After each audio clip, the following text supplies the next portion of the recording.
আসসালামু আলাইকুম। তোমার সামনে যদি এসএসসি পরীক্ষা হয় তাহলে এই ভিডিওটা তোমার জন্য। এই ভিডিওটা হইতে পারে তোমার লাইফের একটা টার্নিং পয়েন্ট। এই ভিডিওটার মাধ্যমে তুমি যেভাবে চিন্তা করতে শিখবা, হয়তো এভাবে তুমি আগে কখনো চিন্তাই করো নাই। আমি আমার বিগত 8 বছরের অভিজ্ঞতা থেকে কিছু অবজারভেশন তোমাদের সাথে শেয়ার করতে চাই এই ভিডিওতে, তোমার বড় ভাই হিসাবে, তোমার একজন মেন্টর হিসাবে, তোমার একজন টিচার হিসাবে। এবং হয়তো তুমি যেই অবস্থানে আসো সেই জায়গা থেকে তুমি একটা ভালো অবস্থানে পৌঁছাইতে পারো জাস্ট আমার এই অ্যানালাইসিসগুলো শুনে। আমি 2017 সালে এসএসসি পরীক্ষা দিছি। আমার আগে দুই একটা ব্যাচকে এসএসসি পরীক্ষা দিতে দেখছি, তাদের জীবনধারা সামনে যে কিভাবে পরিবর্তন হয় সেটা দেখছি। আমার পরে আরো 8টা ব্যাচ এসএসসি পরীক্ষা দিছে, তারা লাইফে কি কি করছে সেটা দেখছি। অধিকাংশ এখন বিভিন্ন জায়গাতে চাকরি বাকরি করতেছে বা লাইফে অনেক দূর পৌঁছে গেছে।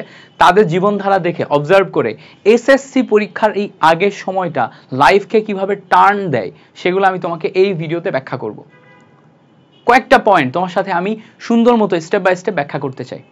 নাম্বার 1, তুমি যখন এসএসসি পরীক্ষা দেওয়ার জন্য এই মোমেন্টে প্রিপারেশন নেওয়া শুরু করছো, তোমার ব্যাকগ্রাউন্ড অনেক বড় একটা ফ্যাক্ট। ব্যাকগ্রাউন্ড মানে হচ্ছে তুমি ক্লাস 1 থেকে 10 পর্যন্ত কি ধরনের স্টুডেন্ট ছিলা। তুমি যদি ক্লাস 1 থেকে 10 পর্যন্ত ভালো স্টুডেন্ট থাকো, তাহলে হয়তো এখন তোমার এসএসসি পরীক্ষার আগে লেখাপড়ার মান অনেক ভালো, তুমি অনেক পড়াশোনা করছো, তোমার সিলেবাস অনেক গোছানো আছে। হয়তো তোমাদের ভিতরে অনেকেই আছে যারা 1 থেকে 5 ভালো পড়াশোনা করো না, এবার 6 থেকে 10 পর্যন্ত ভালো পড়াশোনা করছো। অনেকে 1 থেকে 8 পর্যন্ত ভালো পড়াশোনা করো না, কিন্তু 9, 10-এ ভালো পড়াশোনা করে এখন তোমার অবস্থা অনেক ভালো।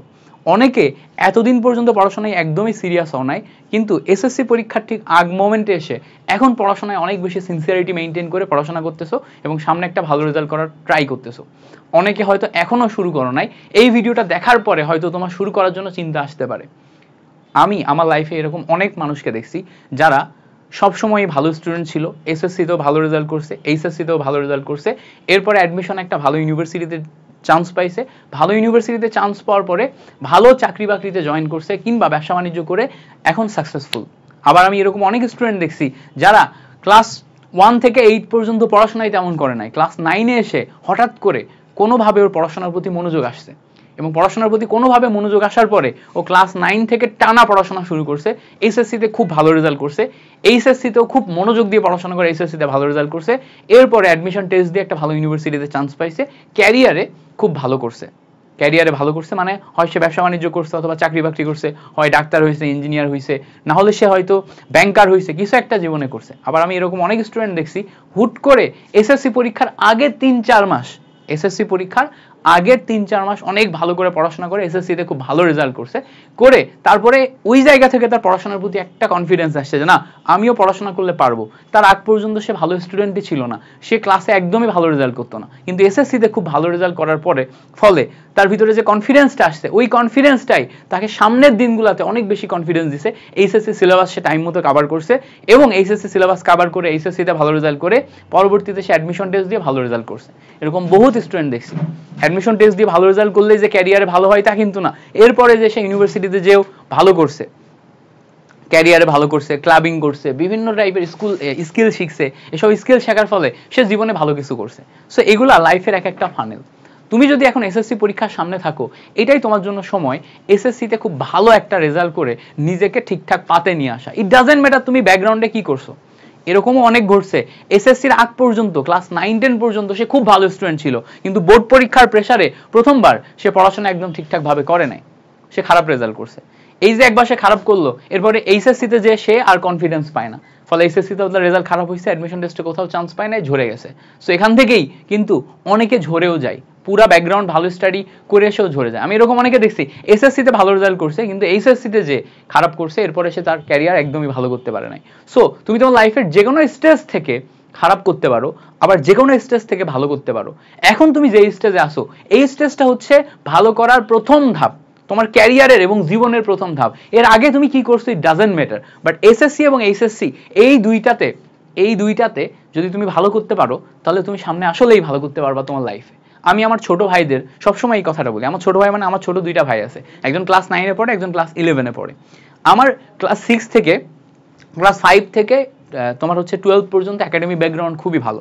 সো আমার বাড়িতে সবসময় আমার সাথে ওদের কম্পেয়ার হয়, ওরা ভালো করে পড়াশোনা করে না, ওরা ক্লাসে ফার্স্ট হয় না, আমি সবসময় ফার্স্ট হয়ে আসছি। আমার আব্বু আম্মু কম্পেয়ার করে, কিন্তু আমি ওদের সবসময় একটা কথা বলি, ইট ডাজেন্ট ম্যাটার তুমি ক্লাসে ফার্স্ট হচ্ছ কি হচ্ছ না, ক্লাসে ফার্স্ট হওয়া ব্যাপার না, এই ফার্স্ট হওয়া কেউ জিজ্ঞেস করবে না, কেউ মনে রাখবে না, তোমার লাগবে এসএসসি এবং এইচএসসি তে ভালো রেজাল্ট করা।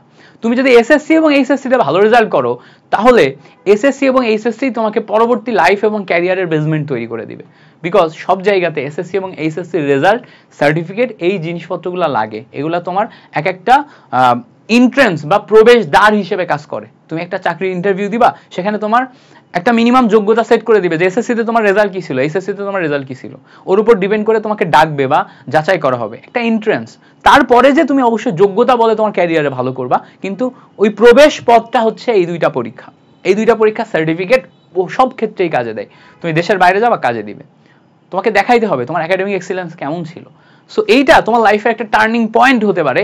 এই মোমেন্টে দাঁড়িয়ে তুমি যদি এখনো পড়াশোনা ঠিকঠাকভাবে শুরু করে না থাকো, এখনই সময় শুরু করা, এখনই সময় নিজেকে পাল্টে ফেলা, এখনই সময় নিজের সবটুকু দিয়ে চেষ্টা করা, এখনই সময়।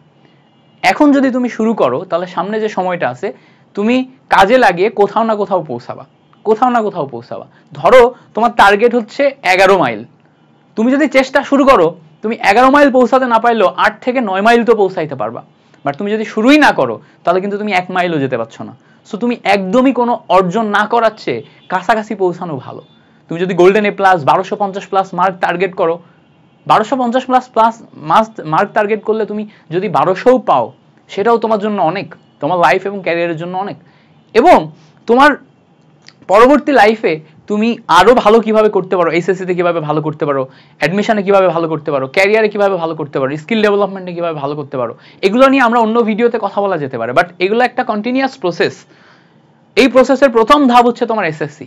এসএসসি তে এই একাডেমিক পড়াশোনাটাকে নিজের বেস্টটা দিয়ে তুমি যদি করো, এটা থেকে তোমার একটা জার্নি শুরু হচ্ছে। এন্ড বিলিভ মি, তুমি এই জার্নি শুরুটা যদি ভালো করে করতে পারো, তুমি কনফিডেন্স পাবা, আর এই কনফিডেন্সটাই তোমাকে অন্য একটা লেভেলে নিয়ে যাবে। আমার এই কথাগুলো মাথায় রেখো। বড় ভাই হিসেবে বললাম, একজন মেন্টর হিসেবে, তোমার টিচার হিসেবে বললাম, তোমার নিজের টিচার হিসেবে বললাম। সো তুমি যদি আমার এই কথাগুলোর সাথে একমত হও, তাহলে কমেন্ট সেকশনে আমাকে একটা থ্যাংক ইউ দিয়ে যাও, যে ভাইয়া থ্যাংক ইউ, অনেক কিছু বুঝতে পারছি, এটা লিখে যেও। আর অবশ্যই যদি গার্জিয়ান বা সিনিয়র কেউ দেখে থাকেন, বা তুমি যদি দেখে তোমার ভালো লেগে থাকে, তোমার ফ্রেন্ড সার্কেলের কয়েকজন বন্ধুকে এই ভিডিওটা শেয়ার করতে পারো। তোমার হয়তো একটা শেয়ার ওই ফ্রেন্ডের চিন্তা ভাবনার ডিরেকশন পাল্টে দিতে পারে, ও লাইফের একটা নতুন টার্ন আসতে পারে, ও হয়তো তোমার এই শেয়ারটাই মনে রাখতে পারে। এই শেয়ারটার কারণে তুমি লাইফে অনেক দূর, মানে তাকে তুমি অনেক দূর নিয়ে যেতে পারবা। সে আমাকে এবং তোমাকে দুজনেই হয়তো আজ থেকে 10 বছর পরে যে এই একটা ভিডিও শেয়ারের জন্য হেল্প, মানে থ্যাংক ইউ দিতে পারে। সো আজকে ভিডিওতে এই পর্যন্তই, তোমাদের সাথে পরবর্তী ভিডিওতে আবার দেখা হবে। আল্লাহ হাফেজ।